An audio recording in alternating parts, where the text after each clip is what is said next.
দিয়ে যদি সাইকেলের কাজ হইতো তাহলে জনে জনে সাইকেল কিনে দিত না। বাবা কখন আইবো? এই ঘরমাক্ত চেহারা নিয়ে কোনো দোকানে গেলে দোকানদার আপনার সাথে কথা বলবে? জান্নাত, হার্টে একটা ছিদ্র আছে, খুব দ্রুতই অপারেশন করতে হবে। আপনি কি আপনার প্রেমিকা? আপনার সাথে ব্রিজে দেখা করতে হবে? হেলাল সাহেব আপনার কি হয়েছে? আপনি কাঁদতেছেন কেন ভাই? আমার বাচ্চা মেয়েটার হাড়ে ছিদ্র ধরা পড়ছে বস। অনেক টাকার প্রয়োজন বস। ডাক্তার বলছে 5 লাখ টাকা লাগবে। আমি চারিদিকে শুধু অন্ধকার দেখতেছি বস। আমার কিছু টাকার ব্যবস্থা করে দেন বস। অফিসে বলেন যে আমার 5 লাখ টাকা অ্যাডভান্স দিতে বস। প্রতি মাসে আমার স্যালারি থেকে সব টাকা কাইটা দিয়েছে। তোর কইলে বস আমি না খেয়ে থাকবো, তাও বস আমার টাকার ব্যবস্থা করে দেন বস। আমি আমার বাচ্চার এই অবস্থা দেখতে পারতেছি না বস।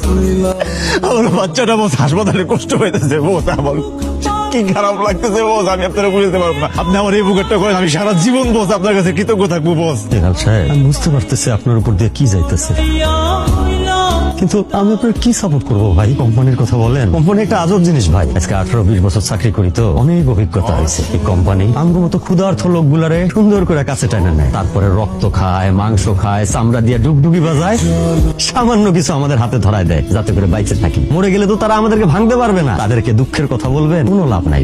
1 মাসের অগ্রিম নিতে গেলে 10 জায়গায় স্বাক্ষর নিতে হয়। আপনি তো 5 লাখ টাকা চান, জীবনেও পাবেন না। আমি আপনার কাছে হাত জোর করতেছি, আমার এই বিপদ থেকে আমার বাঁচাই দেন বস। একটা বুদ্ধি আছে ভাই। বুদ্ধি বস? আমার বেশ কয়েকটা নামি দামি পত্রিকার সাংবাদিকের সাথে খাতির আছে, ওদের কাউকে দিয়ে যদি আপনার মেয়েকে নিয়ে একটা নিউজ করতে পারি আমার মনে হয় হেল্প হবে।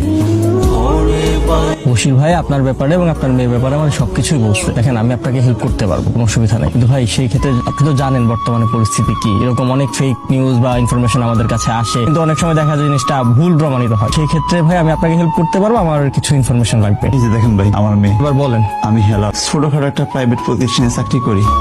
আরো 20,000 টাকা, আমার তো 5 লাখ টাকার কোটা পূরণ হয়ে গেছে। এমনি আইডিয়া থাকলে তো আবার 5,000 টাকা আইছে। আপনার বাচ্চার অবস্থা তো খুবই খারাপ হচ্ছে। আপনাদের কি টাকাটা অ্যারেঞ্জ হয়েছে? খুব চেষ্টা করতেছি টাকাটা জোগাড় করার লেগা। যদি অপারেশনটা তাড়াতাড়ি না করতে পারি তখন তো বাচ্চার একটা সমস্যা হয়ে গেলে এটা দায়ভার হসপিটাল কর্তৃপক্ষ নিবে না কিন্তু। তোর কারণে আজকে আমি লাখপতি, লাখ লাখ টাকা আমার অ্যাকাউন্টে। কত টাকা আমার দরকার ছিল? 5 লাখ টাকা, আর এই অল্প কয়েকদিনের মধ্যে 15 লাখ টাকা।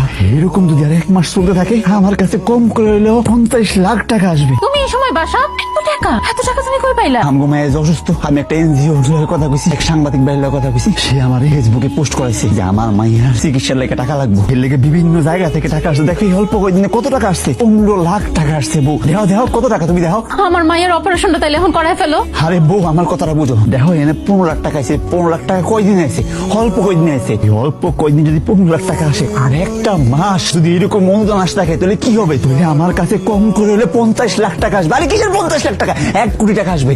আর 1 কোটি টাকা হলে আমরা বড় লোক হয়ে যাবো, আমরা গাড়ি করতে পারবো, আমরা ব্যবসা করবো, ব্যবসা করে কোটিপতি হয়ে যাবো।